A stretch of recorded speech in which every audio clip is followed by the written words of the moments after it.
Olá pessoal, sejam novamente bem-vindos ao TVC Channel News. Esse meu vídeo ele foi estimulado por uma sugestão de um amigo meu para que eu lesse um texto publicado no Instituto Mises. Tá? O texto se chama O Anárquico.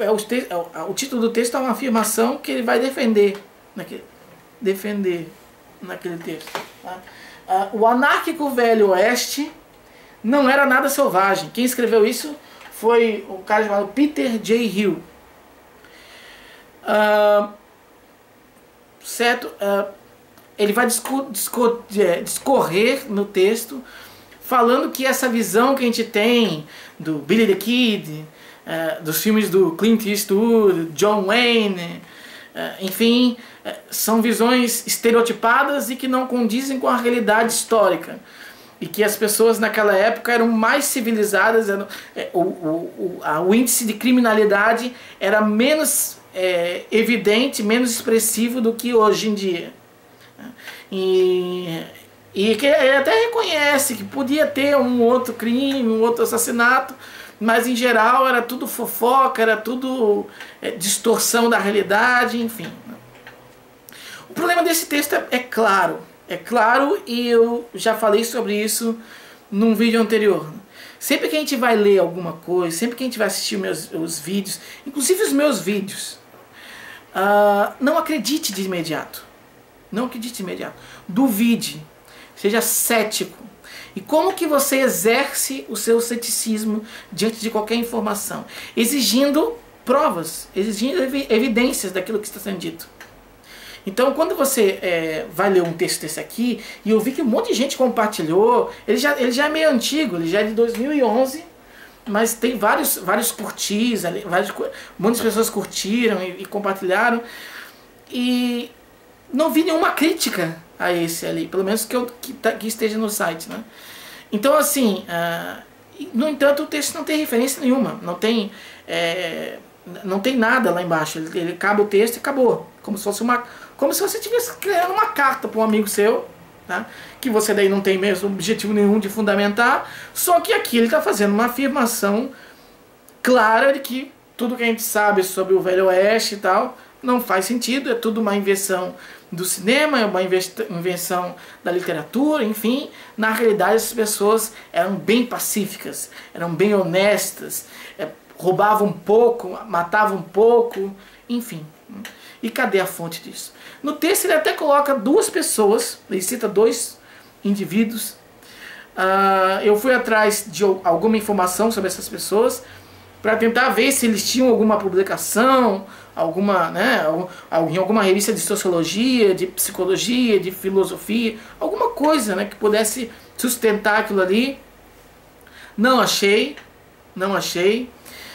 Inclusive, faço um desafio para quem está assistindo esse vídeo e que compartilha dessas ideias e gostou dessas ideias, porque eu vou colocar o link do texto aqui embaixo na descrição, que me apresente as provas, me apresente a conclusão de que realmente isso aqui é assim como está sendo dito, que antigamente no Velho Oeste as pessoas eram mais pacíficas do que elas são atualmente. Certo? Cadê essas evidências? Que eu não tenho, eu não achei, o texto também não traz. Então é duvidoso. Como se não bastasse um outro aspecto, que isso caiu como uma luva esse texto, essa sugestão, porque eu já estava há algum tempo querendo fazer um vídeo falando sobre o mito do bom selvagem. O mito do bom selvagem remonta lá a Rousseau, no século 1700 e alguma coisa, a frase, né, que ficou mais conhecida é: todo homem nasce bom, o meio que o corrompe. Como se nós tivéssemos uma bondade natural, pura, né? E que se não fosse, e mesmo que não houvesse contingências ambientais, mesmo que não houvesse cerceamento, mesmo que não houvesse formas de vigilância, essa bondade poderia se manifestar. O que a gente sabe hoje é que bom selvagem é um mito. apesar de ainda haver muito antropólogo, muito sociólogo, muito psicólogo por aí que diz isso aí, mas não resta dúvidas de que a filosofia do bom selvagem ficou realmente como história da filosofia. Ela não faz sentido diante das evidências que nós temos hoje de genética comportamental, de neurociência, de psicologia evolucionista, de psicologia cognitiva, uma série de coisas, de antropologia, de dados históricos mais refinados. Não faz sentido, né? Não faz sentido. Isso quer dizer que o cara lá errou? Não, o cara vivia numa outra época, né? A gente não pode julgar tanto pelo que ele falou. Então, hoje em dia é que é equivocado você partir desse princípio. E por que eu estou dizendo que ele parte desse princípio do bom selvagem? Porque ele está falando que numa sociedade onde não há leis, onde não há fiscalização nenhuma, é possível haver uma paz maior do que a que a gente tem hoje com essa fiscalização. Ou seja, as pessoas seriam naturalmente bondosas e iriam expressar essa bondade. É claro que o ser humano não é essencialmente mau, essencialmente maligno. Nós temos também instintos que fazem parte da nossa natureza que nos impulsionam a fazer o bem para as pessoas, a cooperar, a confiar, a ser empático, a ser altruísta, né? Então nós temos isso aí, mas nós também temos mecanismos que nos fazem ser egoístas em vários aspectos, reagir com violência em determinadas situações. Então o negócio é bem complexo, o que não justifica você dizer que a ausência de... Então assim,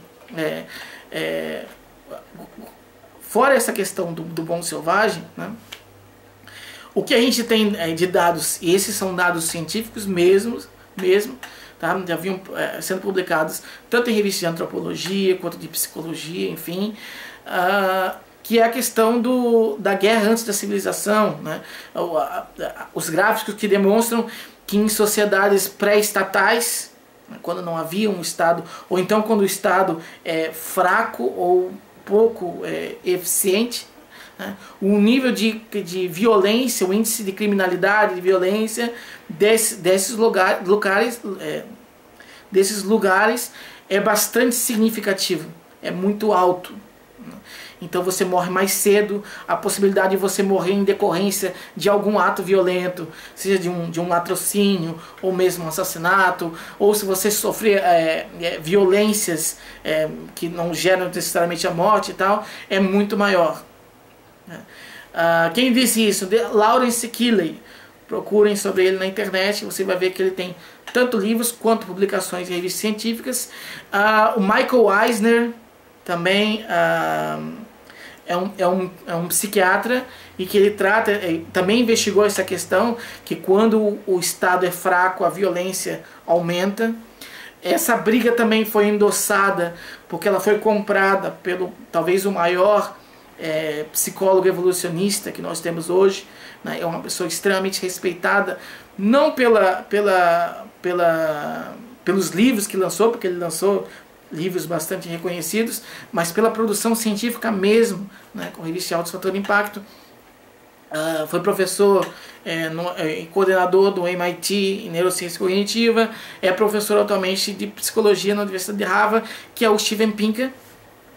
Ele comprou essa briga e no último livro que ele lançou fala justamente sobre essa questão, né?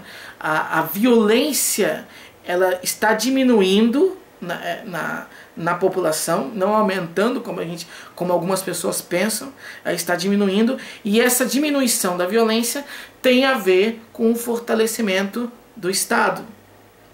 Porque em sociedades, como eu falei, que não tem o Estado forte, o índice de violência é alto. É claro que essa não é a única causa para o aumento ou a redução da violência, mas é um fator bastante crítico para isso, certo? Então, assim, numa sociedade sem essa fiscalização, sem essa vigilância, a cooperação vai ser bastante restrita e muito pouco expressa.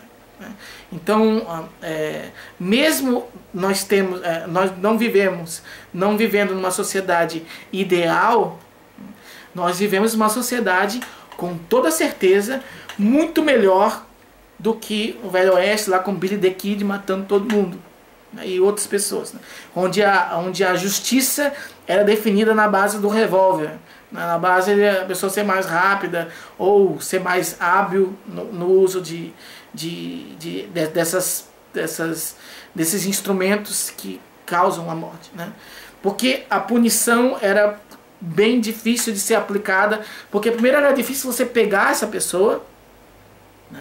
Então, se você até observar histórias de grandes vilões, vamos dizer assim, né, desse ambiente, você vai ver que eles foram pegos através de emboscadas que tinham que ser muito bem planejadas, porque eles realmente eram muito sábios, porque a vigilância, a fiscalização, não havia câmera de fiscalização, não havia, enfim, né, não havia um monte de tecnologia que nós temos hoje para saber realmente onde está o bandido e ir lá e pegar ele. Então era muito mais difícil você pegar essa pessoa, e a aplicação da lei também era bem mais complicada. Então sinta-se feliz por você viver numa sociedade que tem um Estado relativamente forte. É claro que temos, na realidade brasileira, nós temos uma série de problemas. Não estou apoiando isso aqui, os impostos são muito altos em relação àquilo que a gente recebe, né, em contrapartida, né, questão de segurança, educação. Temos um monte de problema aqui, mas você não pode utilizar esse tipo de situação específica para criticar, dizendo que o Estado não serve para isso. O Estado não fomenta a cooperação, não fomenta o altruísmo, enfim, não tem função nenhuma disso aí e até prejudica, né? Então, para você dizer isso aí, você vai ter que me apresentar alguma evidência disso, assim como eu estou aqui apresentando, dizendo Lawrence Keeley, dizendo Steven Pinker, dizendo, apesar de que o Steven Pinker ele não chegou a pesquisar propriamente dito, é isso, ele fez aquilo que a gente chama de uma meta-análise, analisou o analisado, mas tudo bem, também entra, e o Michael Eisner, que sim foi a campo e desenvolveu uma série de pesquisas concluindo com essa questão. E aí, se você colocar nos artigos dele, você pode pesquisar no Google Acadêmico, você pode pesquisar em base de dados, enfim, você vai ver que lá tem outras pessoas que utilizaram aquela pesquisa dele para desenvolver outras pesquisas, enfim, e assim a gente vai construir nosso conhecimento. Agora, pegar não sei quem que disse não sei o que no livro de não sei aonde, né, fica bem complicado você defender essa ideia com base nisso, certo? Então, é muito pouco provável, concluindo, é muito pouco provável que o Velho Oeste anárquico não era nada selvagem. Por quê? Porque o bom selvagem é um mito e porque já existem evidências mostrando que em sociedades que não tem essa fiscalização, que não tem essa coerção estatal, o índice de violência aumenta significativamente, certo? Então, é isso. Então, o mito é do bom selvagem, não é o mito do Billy the Kid. Tá? Então, que foi o cara que matou, né, que foi um dos maiores pistoleiros, né, pares da sociedade daquele tempo. Certo? Pode não ter sido aquela figura, vamos dizer assim, heróica, né? De matou realmente várias pessoas, mas era um período com muita probabilidade, com muita chance. Era um período bem difícil de se viver. Além de outras questões, é claro que eu nem estou entrando nesse mérito, até porque o texto não fala sobre isso aí, questões de medicina e tal, não tem nada a ver, né? Então nós vivemos realmente na melhor época possível. Podemos melhorar? A tendência é que sim, principalmente com essa questão da violência, né? Então, eu acho que a gente tem que também dar um pouco de valor para a sociedade, para o formato de sociedade em que nós nascemos e vivemos, certo? Que não é perfeita, mas é a melhor possível neste momento. E isso não é uma questão de ideologia, isso é uma questão de constatação científica, certo? Então, assim, podem criticar, mas eu peço que, por favor, não venham com esse tipo de argumento, dizendo não sei quem lá falou num livro, escreveu um livro. Perfeito, escreveu um livro, tranquilo. Mas qual é o embasamento daquele livro dele? Né? Então, como eu falei no vídeo anterior, seja cético com aquilo que você lê. E não estou sendo hipócrita, seja cético com esse meu vídeo também. Não acredite no que eu estou falando. Né? Use esse meu vídeo como uma ponte para você ir atrás das pesquisas que falam sobre essa questão. Aí você tira a sua conclusão com base nisso. Certo? Então, é mais um exemplo de que essa questão de anarcocapitalismo, porque é um representante do anarcocapitalismo, né, não faz sentido. Eu fiz um outro vídeo há 2 meses atrás, em que uma forma de slides assim, né, em que eu trato bem também essa questão, né, faço uma crítica ao anarcocapitalismo com base na natureza humana. Tá? Eu vou colocar esse vídeo na descrição, assim como o link para esse texto, para vocês também verificarem. E conversamos pelos comentários e tal. Muito obrigado pela atenção de vocês e até o próximo vídeo. Valeu!